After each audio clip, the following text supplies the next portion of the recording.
सध्या जोरदार पाऊस असा मे महिनो असलो तरी आणि जून सुरू झालो की आणखीन तुफान पाऊस. मग लाईट नसता 3-4 दिवस आणि आपल्याक जेवणाक ना आला लसूण पेस्ट लागतं.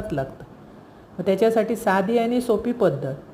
आता अजून पाऊस सुरू झालो नाही तोपर्यंत असा आला आणायचं, म्हणजे पाव किलो किंवा 100 ग्रॅम काय तुमका वयात. मी चपकोबर घालतो. तर व्यवस्थित तासायचं आणि स्वच्छ धुवायचं. आल्याक माती भरपूर असं पाळणं. आता त्याच्यानंतर लसूण घ्यायची. लसूण पण सध्या स्वस्त असं अशी पेस्ट करून ठेवायची. ती पाण्यात घातलास ना की साला पटापट येतं. एक होई तर एक काढून घ्या. आणि अशी चपकोभर लसूण आणि चपकोभर आला स्वच्छ धुवून मिक्सराक लावून त्याची बारीक पेस्ट करायची आणि छोट्या ना डब्याने घालून फ्रीजरमध्ये ठेवायची. 15 दिवस टिकतं, अजिबात वास येणार नाही. अशी करून ठेवा, म्हणजे पावसाळ्यात गडबड नको. साधी सोपी पद्धत. आवडतली तुम्हाला. आवडले चॅनल सबस्क्राईब.